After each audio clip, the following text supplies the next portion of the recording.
नफ़रत तो शायद बहुत छोटा शब्द है जो मुझे उससे थी। अगर मेरा बस चलता तो मैं उसके टुकड़े-टुकड़े करके कुत्तों को खिला देती।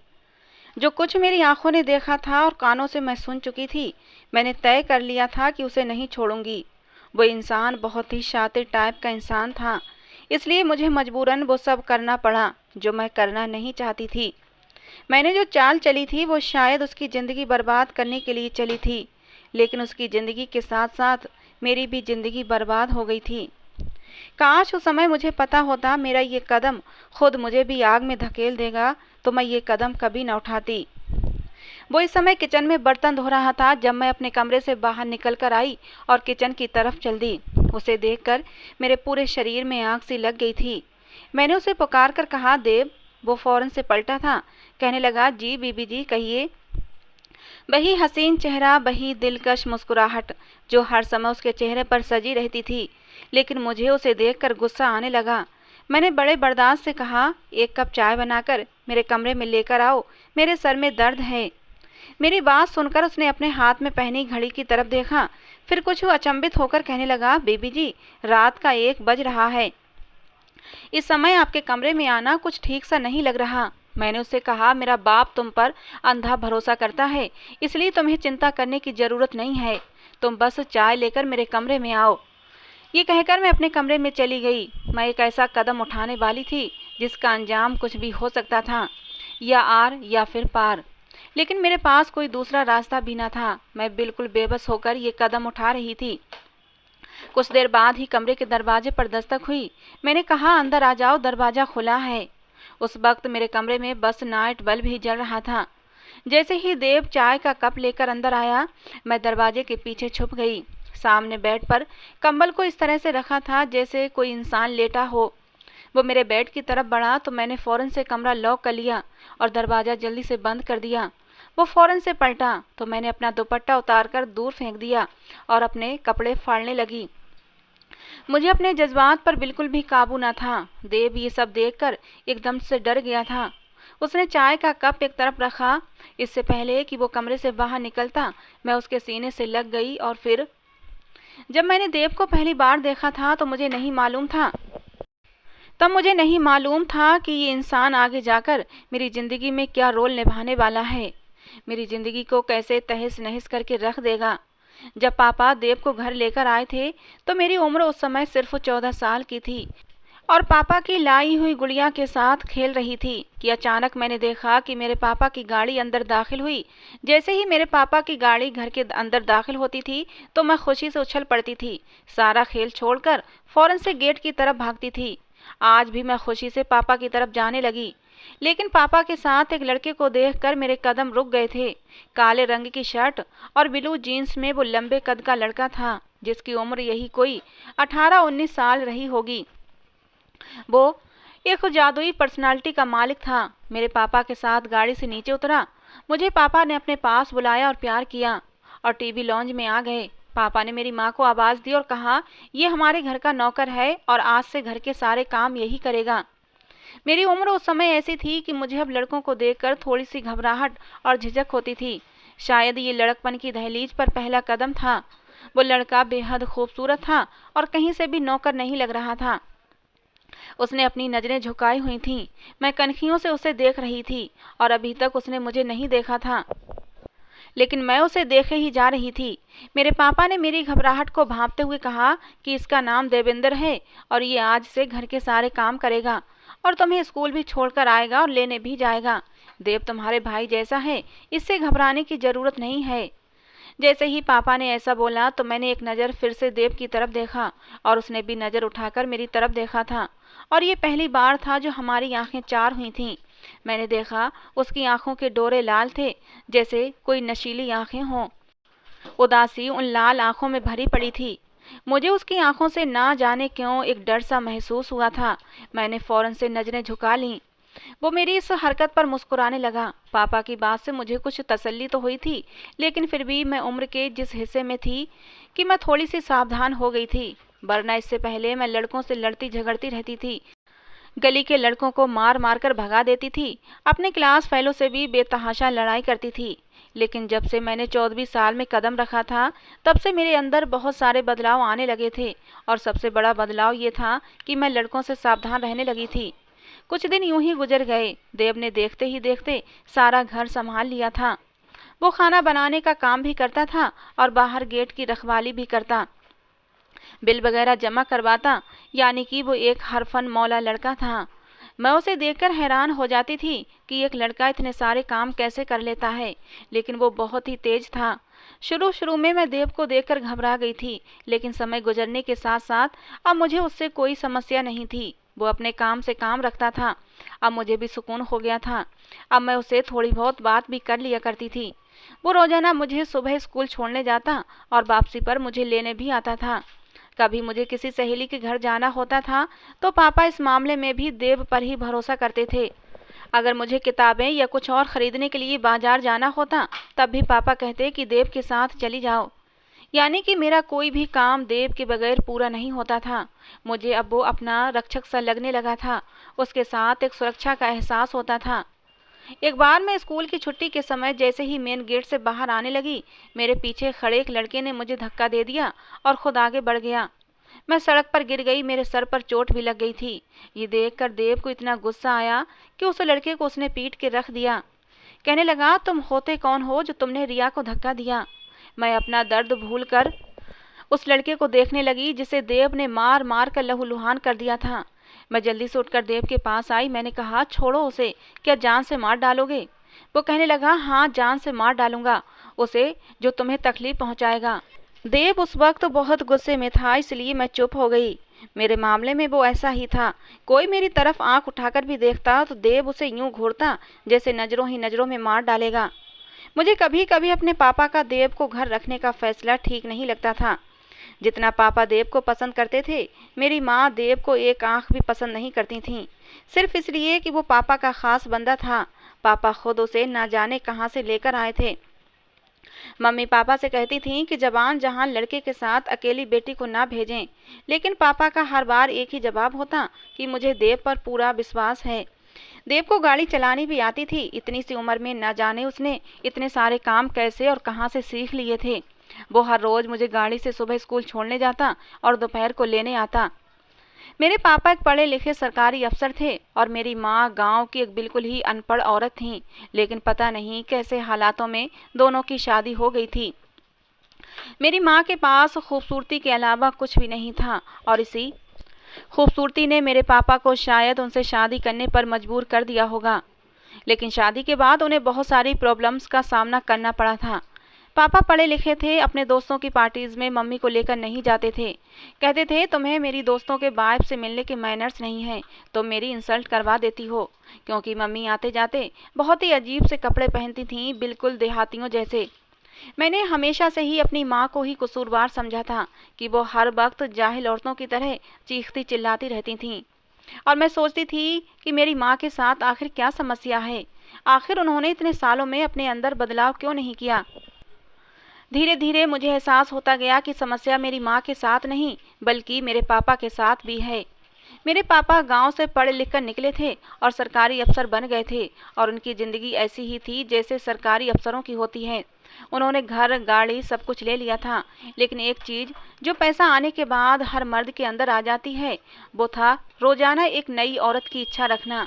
गरीबी में मर्द अपनी पत्नी के साथ गुजारा कर लेता है, लेकिन जैसे ही उसके पास पैसा आने लगता है तो उसको एहसास होने लगता है कि उसकी पत्नी उसके लायक नहीं है और वो अपने पैसे से कुछ भी खरीद सकता है।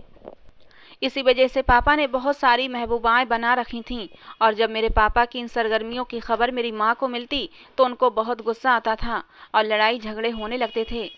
लेकिन एक बात हैरान कर देने वाली थी, ये लड़ाई झगड़ा कुछ समय से बढ़ना शुरू हुए थे। हालांकि इससे पहले दोनों एक दूसरे से खिंचे खिंचे तो रहते थे, लेकिन लड़ाई झगड़ा बहुत कम होता था। मेरी समझ में ये बात नहीं आती थी कि अगर बाहर मेरे पापा का किसी के साथ कोई अफेयर था भी तो इस बात की खबर मेरी माँ को कैसे मिल जाती है। कौन ये खबरें लाकर मेरी माँ को देता है। हालांकि मेरे पापा तो ऐसी खबरों को बहुत ही छुपा कर रखते थे। फिर आखिर कौन था जो मेरे पापा के अंदर की बातों को मेरी माँ तक पहुँचाता था। खैर समय गुजरने लगा और मैं बड़ी हो गई। मुझे इन बातों और इन मामलों की समझ आने लगी थी। मैं उन लड़कियों में से थी जो चाहती थी कि उनके घर में शांति बनी रहे और उनके माँ बाप के बीच हमेशा मोहब्बत बनी रहे। लेकिन कुछ समय से मेरे घर का सुकून बर्बाद होकर रह गया था। मेरी माँ पहले तो लड़ाई झगड़ा करती थीं, लेकिन वो छोटे मोटे कारण जिनकी वजह से घर में लड़ाई झगड़े होते थे। जैसे कभी पापा घर के लिए खर्च कम देते तो मम्मी इस बात पर गुस्सा होती और उनके बीच लड़ाई होने लगती थी। तो कभी मम्मी कहती कि मुझे शॉपिंग पर जाना है तो पापा साफ मना कर देते और फिर दोनों के बीच लड़ाइयाँ होने लगतीं। ऐसे ही छोटी छोटी बातों को लेकर दोनों आपस में लड़ पड़ते थे। लेकिन धीरे धीरे ये लड़ाइयाँ बढ़नी शुरू हो गई थीं। दोनों के बीच होने वाली लड़ाइयाँ नॉर्मल नहीं थीं। उनका चीखना चिल्लाना, घर के सामान को तोड़ना फोड़ना, मेरे बाप का अपने आप को गोली मारने की धमकी देना और मेरी माँ का जहर खाने की धमकी देना, दोनों मरने मारने पर आ जाते थे। और मेरी माँ की सहन शक्ति अब दिन ब दिन ख़त्म होती जा रही थी। मैं अपनी माँ को समझाती कि बर्दाश्त करो, लेकिन मेरी माँ ने कहा मैं सब कुछ बर्दाश्त कर सकती हूँ, लेकिन तुम्हारे बाप की दूसरी औरतों के साथ नाजायज़ संबंध बर्दाश्त नहीं कर सकती हूँ। माँ की बात सुनकर मैं हैरान हो गई थी कि आखिर माँ को ये खबरें देता कौन है। फिर कुछ समय से मैंने ये बात नोट की थी कि मेरी माँ जो देव के आने से नाखुश थी और हर वो इंसान जो मेरे बाप को पसंद होता था उससे मेरी माँ नफरत करती थी। इसलिए देव से भी मेरी माँ को नफरत थी। लेकिन कुछ समय से मैं देख रही थी कि मेरी माँ देव पर कुछ ज़्यादा ही मेहरबान होती जा रही थीं। फिर मैंने देखा काफ़ी समय से कि मेरी माँ और देव कमरे में अकेले होते थे और दोनों की हल्की हल्की बातों की आवाज़ें भी बाहर आती थीं। 3 साल गुजर गए थे और मैं अब 17 साल की हो गई थी और अब काफ़ी समझदार भी हो गई थी। मेरी ज़िंदगी का सबसे बड़ा मसला मेरे घर का माहौल ही था।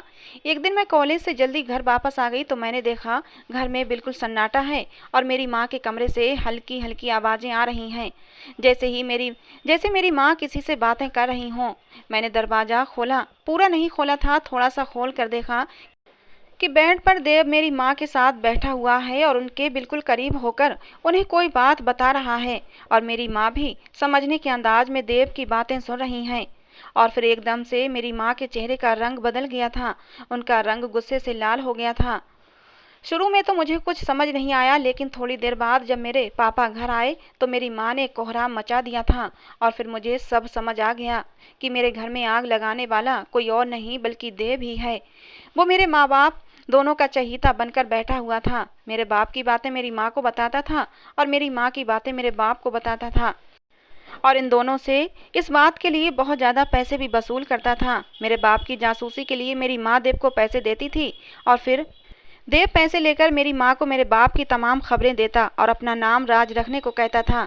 इसी तरह घर में होने वाले तमाम मामलों की खबर देव मेरे बाप को दिया करता था कि कौन आ रहा है और कौन जा रहा है। मेरे नानी नाना की तरफ के जो भी रिश्तेदार आते थे मेरे पापा को वो लोग बिल्कुल भी पसंद नहीं थे और इसीलिए पापा की गैर मौजूदगी में वो लोग आया करते थे और ये सारी बातें देव मेरे बाप को बता रहा था। इसी वजह से दोनों के बीच झगड़े दिनों दिन बढ़ते जा रहे थे। तब मुझे अंदाज़ा हो गया था कि मेरे घर में ये आग देव की लगाई हुई है। अगर वो ये सब काम करता था तो चोरी भी करता होगा, लेकिन सबकी आंखों पर उसके विश्वास की पट्टी बंधी हुई थी और मेरे माँ बाप दोनों को उस पर अंधा विश्वास था। वो एक पक्का खिलाड़ी था और इस तरीके से खेल खेलता था कि किसी को उस पर जर्रा बराबर भी शक नहीं होता था। लेकिन मैं सब कुछ समझ गई थी और मुझे उसका पत्ता इस घर से कटवाना था, जो कि आसान नहीं था। सबसे पहले मैंने सोचा कि मैं देव से सीधी बात करती हूँ और उसे वार्निंग देती हूँ। अगर वो बाज आ गया तो ठीक, वरना मुझे दूसरा रास्ता अपनाना पड़ेगा। लेकिन मुझे हर हाल में अपने घर को बचाना था। मेरा एक भाई था जो मुझसे छोटा था और वो इन चीज़ों से दूर रहता था। उसकी अपनी एक अलग ही दुनिया थी, वो अपनी ही दुनिया में खुश था। लेकिन मैं इस घर की बेटी थी और मुझे इस घर की चिंता थी। एक दिन मैं देव के पास गई, वो किचन में खाना बना रहा था। मैं उसके सामने जाकर खड़ी हो गई तो वो इस तरह से मुझे चौंक कर देखने लगा। उसने हमेशा मुझे बच्चों की तरह ट्रीट किया था। कहने लगा, रिया देखो मैं खाना बना रहा हूँ और वही बनाऊँगा जो तुम्हें खाना पसंद है, बस अलग से कोई फरमाइश मत करना मुझसे। वो मुझे समझा रहा था। उसे लगा कि शायद मैं उसे खाने की कोई नई फरमाइश करने आई हूँ। वो मुझसे बच्चों जैसा व्यवहार रखता था, लेकिन मैं अब बच्ची नहीं थी। मुझे किचन में देखकर उसने पूछा, तुम किचन में क्यों आई हो? क्या तुम्हें किसी चीज़ की ज़रूरत है? वो बड़े प्यार से मुझे पूछ रहा था। मैं उसकी आंखों में देखने लगी। वो मेरे इस तरह देखने पर गड़बड़ा सा गया था। फौरन से नजरें बदलकर वो कटिंग बोर्ड पर सब्जी काटने लगा। मेरी मौजूदगी उसे उलझा रही थी। वो बार बार दरवाजे की तरफ भी देख रहा था कि कहीं मेरे मम्मी पापा ना आ जाएं, क्योंकि मैं बिल्कुल उसके पास खड़ी थी, इतनी पास कि उसकी सांस लेने की सरसराहट मेरे कानों में साफ सुनाई दे रही थी। घबराहट की वजह से उसकी सांसें तेज होने लगी थीं। वो जैसा भी था, लेकिन उसने मुझ पर कभी गलत निगाह डालने की गलती नहीं की थी, क्योंकि वो जानता था कि मुझ पर गलत निगाह डालने का मतलब था नौकरी से हाथ धोना। और ये जो ऐशो आराम की ज़िंदगी वो गुजार रहा था, न सिर्फ ही उससे छिन जाएगी, बल्कि मेरे पापा उसे जान से भी मार देंगे अगर उसने मेरे साथ कुछ भी गलत किया तो। देव वहाँ खेलता था जहाँ उसे खेलना चाहिए था। वो बहुत बड़ा खिलाड़ी था और गलती नहीं करता था, लेकिन मैं उससे भी बड़ी खिलाड़ी थी। वो तेज था, लेकिन मैं उसकी सोच से भी ज़्यादा तेज थी। जब मैं काफ़ी देर तक उसे देखती रही और उसके करीब से नहीं हटी, तो वो परेशान हो गया और बोला कि यहाँ से चली जाओ। अगर किसी चीज़ की ज़रूरत नहीं है तो तुम यहाँ क्यों खड़ी हो? मैंने कहा कि मेरे घर में आग मत लगाओ देव, वरना मैं तुम्हारी ज़िंदगी में आग लगा दूंगी। मेरी बात सुनकर उसके सब्जी काटते हाथ एक पल को रुक गए और उसने अजीब सी नज़रों से मुझे देखा, जैसे हैरान हो गया हो। उसे लगा था मुझे पता नहीं चलेगा कि ये क्या खेल खेल रहा है। पहले वो कुछ सोचने लगा, फिर कहने लगा, क्या बोल रही हो तुम रिया? कौन सी आग लगाई है मैंने तुम्हारे घर में? वो मुझे बच्चों की तरह ट्रीट कर रहा था। वो मुझे शुरू से ही तुम कहकर पुकारता था, सब घर वालों की तरह मेरा नाम लेता था। मैंने कहा कि तुम मेरे नौकर हो, तुम्हें कोई हक नहीं तुम मुझे मेरे नाम से पुकारो। तुम मुझे मैडम या बेबी जी कहकर बुलाया करो। तुम नौकर हो और अपनी औकात में रहा करो। मुझे लग रहा है कि इस घर में अगर तुम अपनी औकात भूल गए हो तो मुझे तुम्हारी औकात तुम्हें दिखानी पड़ेगी। मेरी बातें उसे किसी आरे की तरह काट रही थीं। उसने मुझे बस एक नज़र उठाकर देखा और मैंने साफ महसूस किया कि उसकी आंखों में दर्द समाया हुआ था।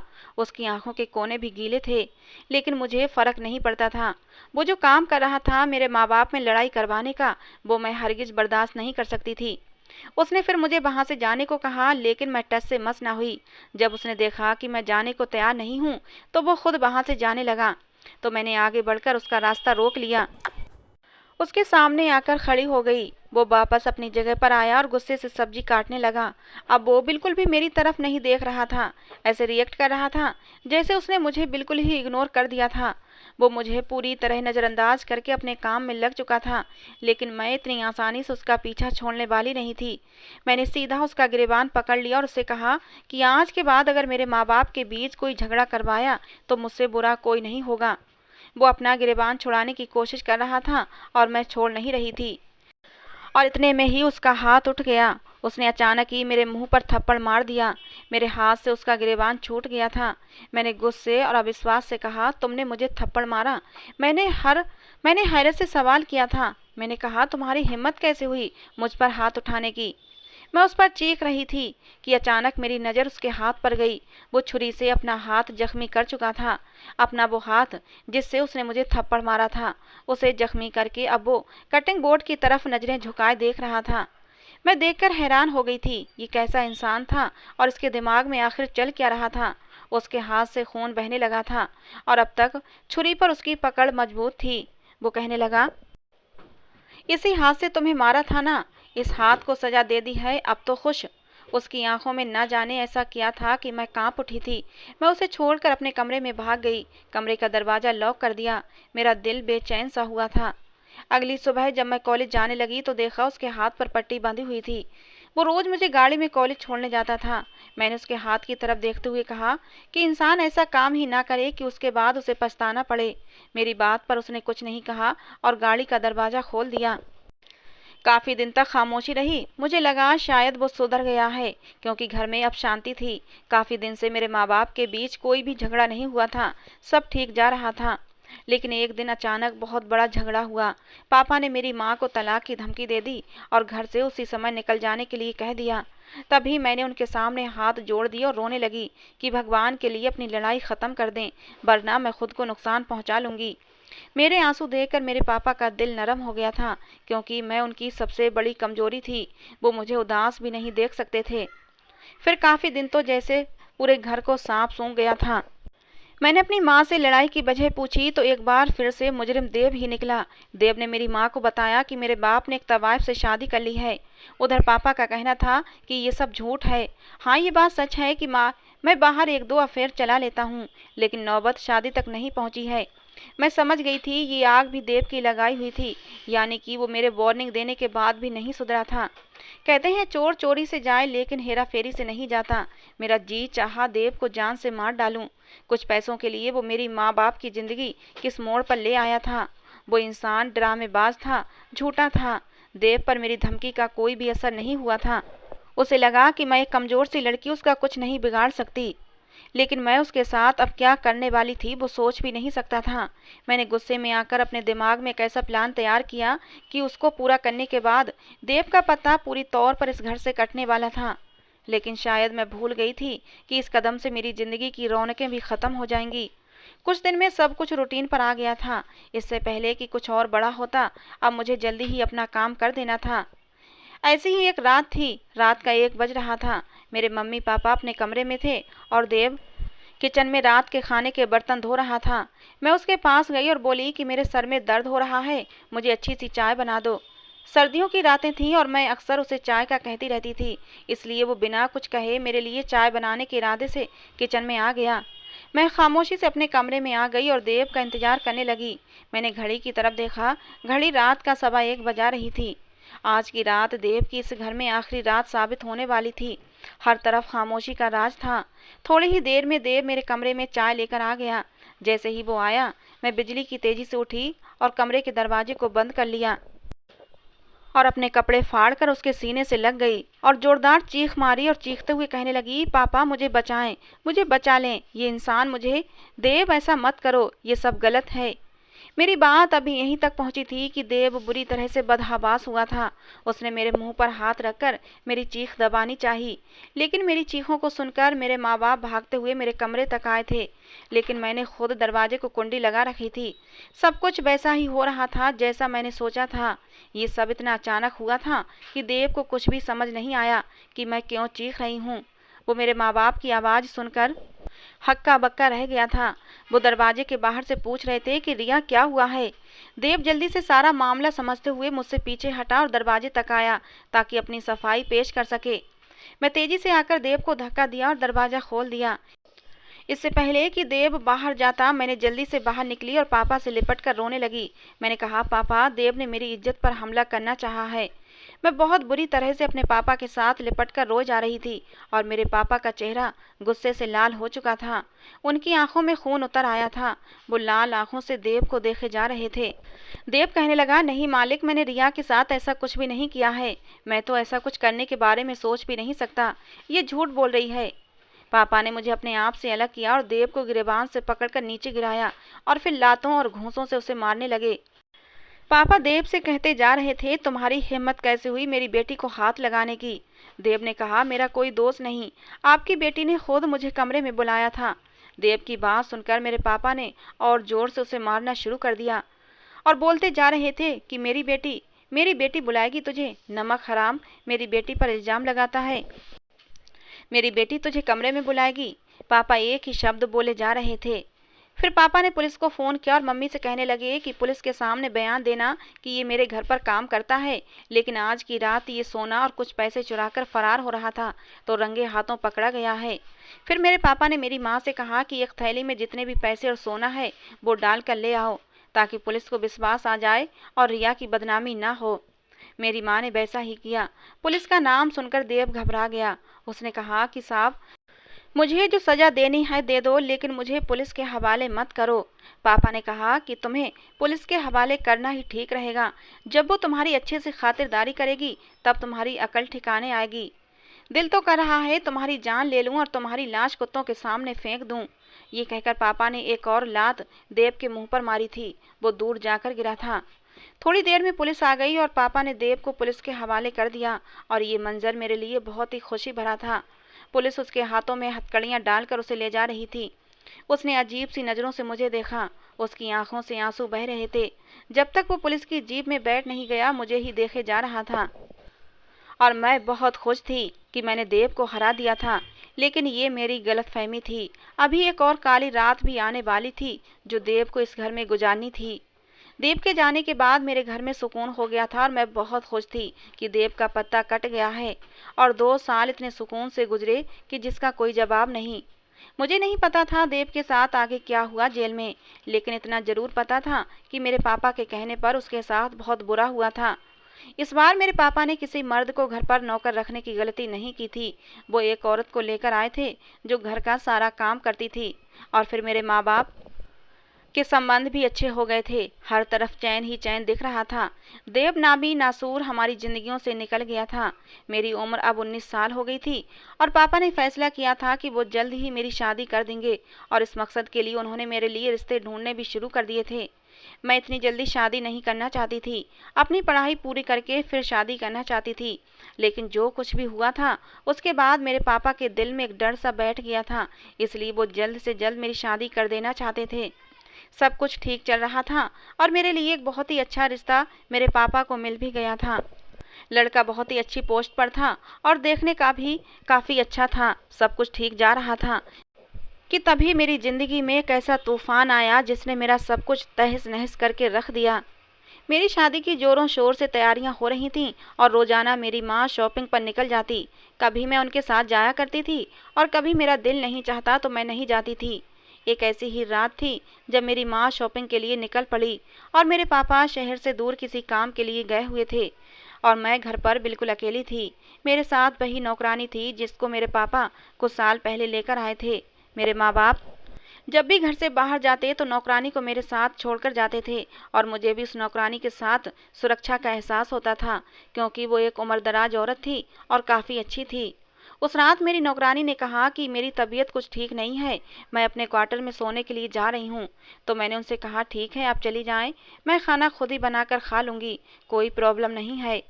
मैं किचन में आ गई खाना बनाने के लिए। मैं खाना बनाने लगी और सोचती जा रही थी कि अब इस घर में मेरा बहुत कम समय बच गया है और यही सब सोचकर मेरी आंखों में आंसू आ रहे थे कि तभी अचानक मुझे एहसास हुआ कि घर में कोई दाखिल हुआ।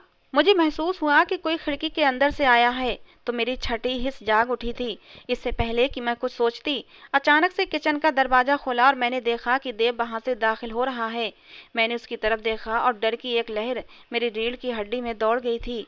एक पल भी मुझे समझने में नहीं लगा था कि वो मुझसे बदला लेने आया है। मुझे तो लग रहा था कि वो अभी तक जेल में है।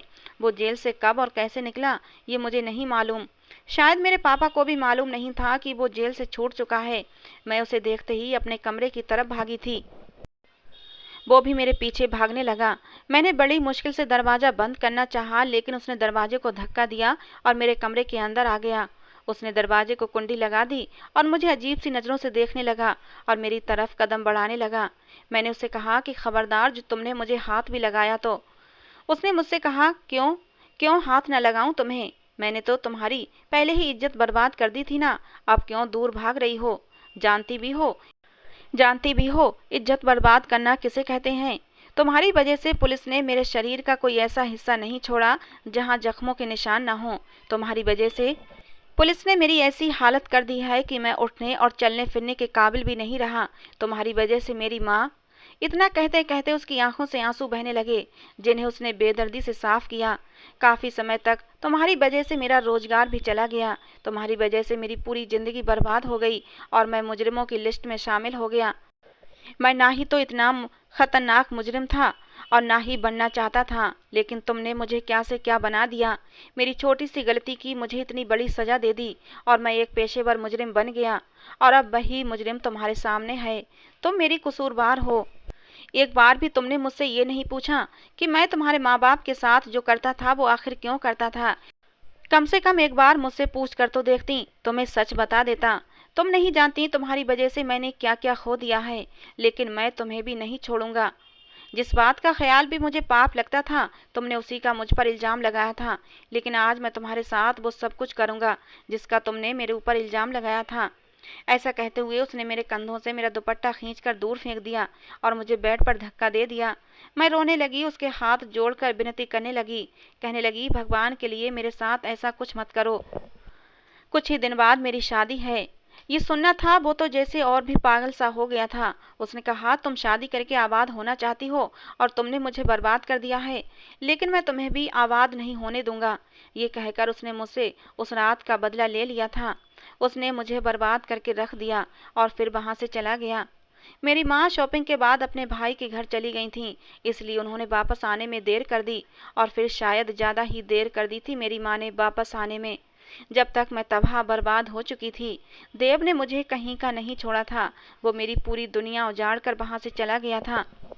मैं बेजान शरीर के साथ जमीन पर पड़ी रही और तब तक पड़ी रही जब तक मेरे माँ और पापा घर नहीं आ गए थे और मुझे इस हालत में देखकर वो जैसे पत्थर के हो गए थे। उन्होंने मुझसे पूछा कि तुम्हारी ये हालत किसने की है, तो मैंने रोते हुए देव का नाम लिया। ये सुनकर मेरे पापा को सदमा लगा। मेरी माँ चीख मार मार कर रोने लगी। ये एक शैतान लड़के को अपने घर में लाने का अंजाम था। जिस घर में जवान बेटियां हों उस घर में जवान मर्द नौकर नहीं रखना चाहिए। लेकिन मेरे माँ बाप की आंखों पर तो देव के यकीन की पट्टी बंधी हुई थी और मेरे पापा और माँ जो उस इंसान की बातों में आकर अपना सब कुछ तबाह कर चुके थे। घर का सुकून वैसे ही बर्बाद हो गया था। वही इंसान जिसे घर की रखवाली के लिए वो लोग रख रहे थे, वही उनकी इज्जत का लुटेरा निकला और उनके घर के सुकून के साथ साथ उनकी इज्जत को भी खराब कर गया। काफ़ी दिनों तक मेरे माँ बाप को इस बात का सदमा लगा रहा और वो सोच रहे थे कि आखिर देव जेल से बाहर आया कैसे। मेरी शादी के दिन करीब आ रहे थे और मेरे माँ बाप के चेहरे ऐसे हो गए थे जैसे उन पर कोई साया हो गया हो। मैं भी अपने कमरे में पड़ी रहती थी, ना कुछ खा रही थी ना पी रही थी और मेरी माँ को इतना सदमा लगा था कि वो मेरा भी ख्याल नहीं रख पा रही थी।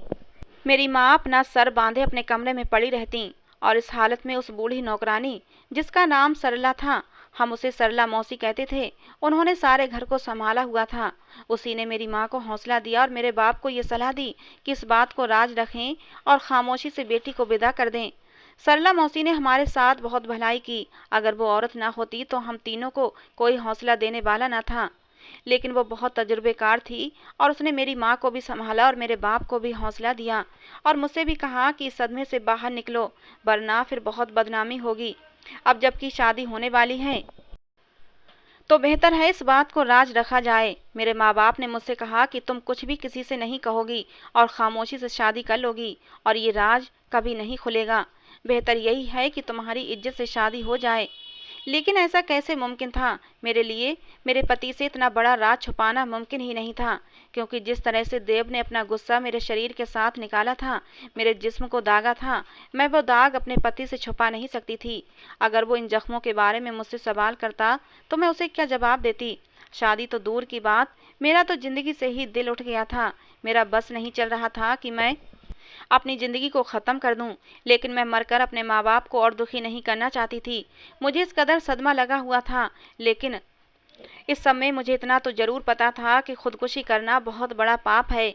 मैंने अपने माँ बाप से कहा कि मुझे शादी नहीं करनी, लड़के वालों से इनकार कर दें। तो मेरे पापा ने मेरे सामने हाथ और कहने लगे कि मेरी इज्जत का सवाल है, ये शादी खामोशी से कर लो, बाद की बाद में देखी जाएगी। मैंने पापा से रोते हुए कहा कि मैं आज जहाँ पर खड़ी हूँ वो सिर्फ आपके गलत फैसले की वजह से हूँ। मैं तो बच्ची थी, मुझे कुछ मालूम नहीं था, लेकिन आपको तो सब कुछ मालूम था कि जवान बेटी के होते हुए जवान मर्द नौकर को घर पर नहीं रखना चाहिए। उन्होंने न सिर्फ उसे घर में रखा बल्कि हर जगह मुझे उसके साथ भेज भी देते थे। मेरी बातें सुनकर मेरे पापा रोने लगे तो मुझे उनका दुख हुआ। मुझे लगा कि मैंने ज़्यादा ही गलत बोल दिया है। पहले ही वो मेरी वजह से काफ़ी परेशान थे। मैंने कहा कि ठीक है, मैं शादी करने को तैयार हूँ। मेरी बात सुनकर वो मुझे गले लगाकर रोने लगे, मुझसे माफ़ी भी मांगने लगे। उन्होंने कहा कि मेरी बच्ची, मैं वाकई तेरा मुजरिम हूँ, मुझे माफ़ कर दे। मेरी वजह से आज तेरे साथ इतना बड़ा जुल्म हुआ है। हम सब घरवालों ने खामोशी से साथ ली थी और शादी के दिन करीब आ रहे थे और मेरी परेशानी थी कि बढ़ती ही जा रही थी। और फिर मैंने अपने मंगेतर को सारी सच्चाई बताने का फैसला किया। मैंने सोचा मुझे अपने होने वाले पति के साथ धोखा नहीं करना चाहिए, इसलिए मैंने उसे मिलने के लिए बुलाया। वो मुझसे मिलने मेरे घर आया। उसने मुझसे पूछा कि तुमने मुझे चोरी छुपे मिलने क्यों बुलाया है? तो मैंने कहा मुझे आपको कुछ बताना है, उसके बाद फैसला आपका होगा। मेरी बातें सुनकर वो थोड़ा परेशान हुआ। उसने कहा क्या बताना है? तो मैंने अपने कुर्ते की आस्तीन हटाकर उसे अपने जख्म दिखाए। मेरे जख्म देखकर वो थोड़ी देर कुछ सोचता रहा, फिर बोला तुम्हारी ये हालत किसने की है? और मैंने उसे सारी सच्चाई बता दी कि मेरे नौकर ने ये सब कुछ मेरे साथ किया है और मुझसे बदला लेने के लिए किया है। वो थोड़ी देर तक तो सोचता रहा और सर झुकाए मैं उसके सामने बैठी रही। उसने मुझसे पूछा, क्या तुम ये शादी करना चाहती हो? तो मैंने कहा कि मेरा तो जिंदगी से ही दिल उठ गया है, लेकिन मैं खुदकुशी जैसा पाप भी नहीं करना चाहती, वरना शादी तो दूर, मैं तो अब जीना ही नहीं चाहती थी। मगर मेरे माँ बाप की जिद है कि मैं उनकी इज्जत रख लूं और शादी कर लूं, लेकिन मेरे जमीर ने ये गवारा नहीं किया कि मैं आपको धोखा दूं और आपको अंधेरे में रखकर आपसे शादी करूं। वो तो माँ बाप हैं, मेरा राज राज ही रखना चाहेंगे, लेकिन मैं आपको धोखे में नहीं रखना चाहती हूँ। उसे शायद मेरी ये बात अच्छी लगी और उसने कहा कि मैं तुमसे शादी करने के लिए तैयार हूँ। सारी सच्चाई जानकर उसका मुझसे शादी के लिए राजी होना मुझे किसी चमत्कार से कम नहीं लग रहा था। जो कुछ हो चुका था उसके बाद मेरे अंदर जीने की कोई उमंग नहीं बची थी, लेकिन जिंदा रहना मजबूरी थी। और फिर मेरी शादी का दिन आ गया और शादी भी हो गई, लेकिन ये सिलसिला यहीं पर ख़त्म नहीं हुआ। मुझे नहीं पता था कि अभी और कितनी मंजिलें बाकी हैं जो मुझे तय करना है। इस हालत में शादी हो जाना लड़की के लिए समस्या का हल नहीं होता। कुछ मुश्किलें और भी होती हैं जो शादी के बाद जन्म लेती हैं, और मेरे लिए भी बहुत सारे मसलों ने जन्म ले लिया था। और सबसे बड़ा मसला था शादी की पहली रात ही, जो मेरे लिए खड़ा हो गया था। जब मेरा पति मेरे करीब आया तो एकदम से मुझे वही काली भयानक रात याद आ गई और मैंने चीखना चिल्लाना शुरू कर दिया था। मुझे वो रात याद आने लगी जब देव ने मेरे साथ जुल्म किया था। मेरे ऊपर पागलपन का दौरा पड़ चुका था और मैं चीखना चिल्लाना शुरू कर दिया था। चीख चीख कर मैंने पूरा घर सर पर उठा लिया था। फिर चीखते चीखते मैं बेहोश हो गई। मेरे अंदर अब भी उस भयानक रात का डर था। वो डर मेरे अंदर से अभी कभी भी निकलने वाला नहीं था। वो एक भयानक रात जो मेरा पीछा छोड़ने वाली नहीं थी। मेरे पति ने तो मेरे साथ भलाई की और सच्चाई को स्वीकार करते हुए मुझसे शादी की। यकीनन उसकी नीयत अच्छी थी। शायद उसके दिल में मेरे लिए भगवान ने दया डाल दी थी, लेकिन मेरी अपनी हालत इतनी ख़राब थी कि मैं कुछ भी अब बर्दाश्त करने की हालत में नहीं थी। दुनिया को लगता है कि एक लड़की इस तरह के जुल्म का शिकार हुई है, उसकी जल्द से जल्द शादी करना हर समस्या का हल होता है, और माँ बाप यही सोचते हैं कि शादी के बाद लड़की नॉर्मल ज़िंदगी गुजार सकती है। लेकिन ये भूल है। जब मुझे होश आया तो मैं अपने ससुराल में नहीं थी, बल्कि अपने मायके में थी। मेरे बेहोश होने के बाद मेरे माँ बाप को बुलाया गया था। मेरी सास ने मेरे माँ बाप से कहा कि तुम लोगों ने अपनी पागल बेटी को मेरे बेटे के साथ बांध दिया है। तुम्हारी बेटी पागल है और उसे पागलपन के दौरे पड़ते हैं।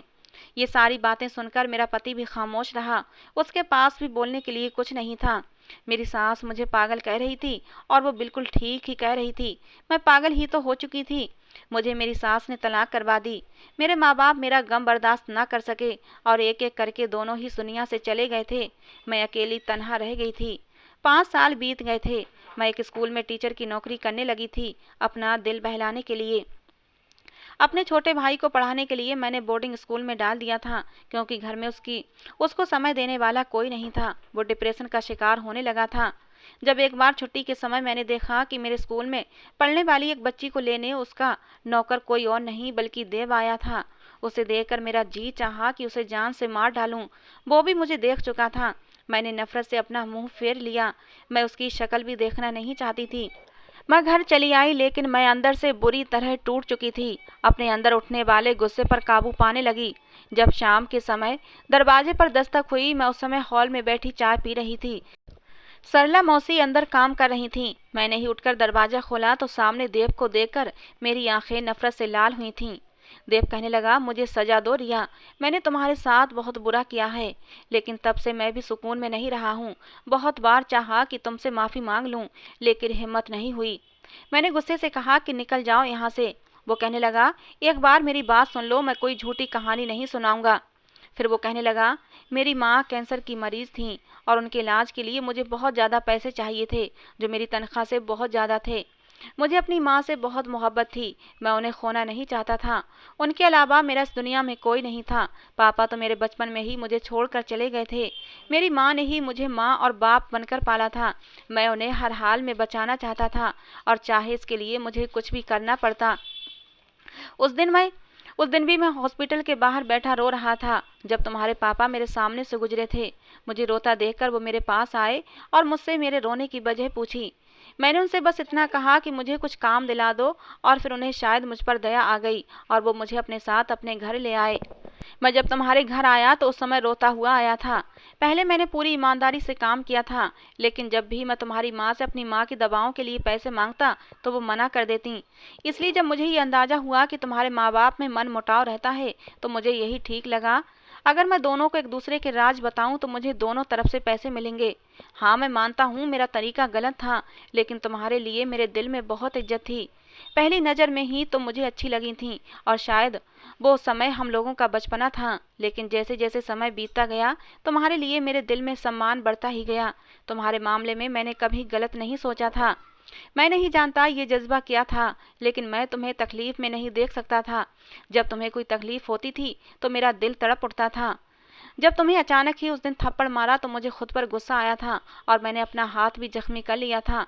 और तब मुझ पर ये राज खुला कि मैं तो तुमसे मोहब्बत करने लगा हूँ। लेकिन मैं फिर चुप चुप रहने लगा था, क्योंकि मैं अपनी औकात जानता था। लेकिन फिर उसी समय मेरी माँ की तबीयत बहुत ज़्यादा बिगड़ गई। मुझे पैसों की बहुत ज़रूरत थी, इसलिए मैंने फिर से झूठी बातों का सहारा लिया। मैं तुम्हारी मैंने तुम्हारी माँ से कहा कि मैं मालिक का एक ऐसा राज बताऊंगा जो आपके लिए जानना बहुत ज़रूरी है, लेकिन इसके बदले मुझे 2 लाख रुपये चाहिए। तुम्हारी माँ इस बात के लिए मान गई थीं, लेकिन इस बार बात तलाक तक जा पहुंची थी। मगर मैं सोच चुका था कि आगे से अब ऐसा नहीं करूंगा। लेकिन जो कुछ तुमने मेरे साथ किया, मुझे वो सब बर्दाश्त नहीं हुआ। मेरी माँ मेरे जेल जाने के बाद मर गई। वो अस्पताल में लावारिसों की तरह पड़ी रही, और फिर किसी ने लावारिस लाश समझकर अंतिम संस्कार कर दिया था। मैं अपनी माँ को अपने हाथों से अग्नि भी नहीं दे सका था, और इसीलिए जब मैं जेल से रिहा हुआ तो ये खबर सुनने को मिली कि मेरी माँ दुनिया से चली गई है, तो मैं एकदम गुस्से से पागल हो गया था, और उसी गुस्से की आग में तुमसे बदला लेने पहुंच गया। जो कुछ भी उस समय मैंने किया, मैं गुस्से में अंधा हो चुका था। लेकिन घर वापस आकर मुझे जब अपनी गलती का एहसास हुआ तो मैंने खुद को बहुत चोट पहुंचाई थी। खुद को इस बात के लिए सजा दी थी कि मैंने उस लड़की को तकलीफ पहुंचाई जिसकी जरा सी तकलीफ मुझसे सहन नहीं होती थी। कई दिन तक मैं घर से बाहर नहीं निकला था। तुम्हारी शादी और बर्बादी की खबर सुनकर मुझे अपना आप और भी बुरा लगने लगा था। मैं रोज तुम्हें दी जाने वाली तकलीफ को सोच सोच कर मरता हूँ। मुझे चैन नहीं मिलता। कई सालों से मैं सो नहीं पाया हूँ। मेरे कानों में तुम्हारी सिसकियां गूंजती हैं। वो मेरे सामने हाथ जोड़े रो रहा था। फिर कहने लगा, मैंने तुमसे बहुत मोहब्बत की है रिया, लेकिन कभी तुम्हें पाने की इच्छा नहीं की, इसलिए कि मैं खुद को तुम्हारे काबिल कभी समझता ही नहीं था। लेकिन अगर तुम मुझे माफ़ कर दो और मुझे मौका दो तो मैं तुम्हें इज्जत देना चाहता हूँ, तुम्हारी उदास ज़िंदगी में रंग भरना चाहता हूँ। मैंने उसकी इस बात का कोई जवाब नहीं दिया, क्योंकि मेरे लिए ये मुमकिन नहीं था। कैसे उस इंसान को अपना लेती जिसने मुझे बर्बाद करके रख दिया था, जिसकी वजह से मेरे माँ बाप इस दुनिया से चले गए थे। मेरी पूरी जिंदगी बेरंग हो गई थी। वो अब भी मेरे सामने आंखों में आंसू लिए खड़ा था। कहने लगा, रिया मैं फिर आऊँगा, मुझे उम्मीद है अगली बार तुम मुझे इनकार नहीं करोगी।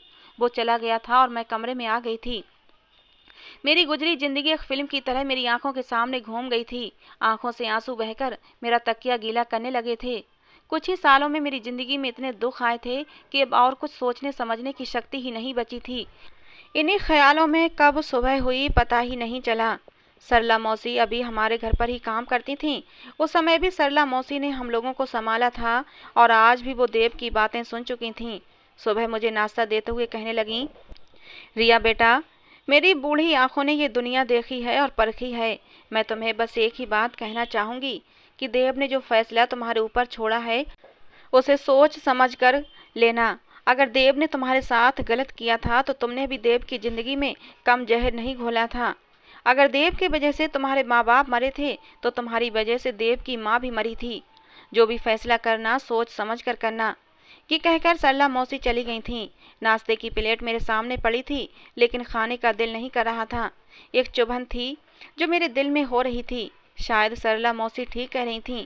मैंने भी देव के साथ कुछ कम जुल्म नहीं किए थे। शायद मेरे किए की सजा ही भगवान ने मुझे दी थी। मैं 2 दिन तक सोचती रही और फिर नतीजे पर पहुंच गई थी। तीसरे दिन देव फिर आया, इस उम्मीद के साथ कि मैं उसे मना नहीं करूंगी। वो मेरे सामने आंखों में उम्मीद लिए खड़ा था। मैंने देव से शादी के लिए हाँ कह दी। देव तो खुशी से उछल पड़ा था। बहुत ही सादगी के साथ देव और मेरी शादी हो गई थी। देव का साथ पाकर और देव को यूं खुश देखकर पता नहीं क्यों दिल पर छाया हुआ एक बोझ सा उतर गया था। खुद को हल्का फुल्का महसूस कर रही थी। शायद मैंने भी देव के साथ कुछ कम गलत नहीं किया था और ये मेरी सजा थी कि मैं पल पल की मौत मर रही थी। देव को माफ़ करके और देव को अपनाकर मेरी सजा कम हो गई थी और मेरे दिल को सुकून आ गया था। देव मेरा किसी कांच की गुड़िया की तरह ध्यान रखता था। धीरे धीरे देव के लिए मेरे दिल में जो नफरत थी अब वो कम होने लगी थी और देव के लिए मेरे दिल में प्यार पनपने लगा था। शादी के बाद देव ने मुझे छुआ तक नहीं था और मैं भी अभी इस रिश्ते की शुरुआत नहीं करना चाहती थी। पहले मैं खुद को पूरी तरह इस रिश्ते के लिए तैयार करना चाहती थी और मुझे उम्मीद थी कि मैं जल्दी ही इस रिश्ते की शुरुआत करूंगी और पूरी सच्चाई के साथ करूंगी। तो दोस्तों ये थी आज की हमारी कहानी। आपको कैसी लगी ज़रूर बताना। पसंद आई हो तो प्लीज़ लाइक करना। रोज़ एक नई कहानी सुनने के लिए हमारे चैनल को भी सब्सक्राइब करना। कहानी को अंत तक सुनने के लिए आप लोगों का बहुत बहुत धन्यवाद दोस्तों। मिलते हैं अगली किसी नई कहानी के साथ।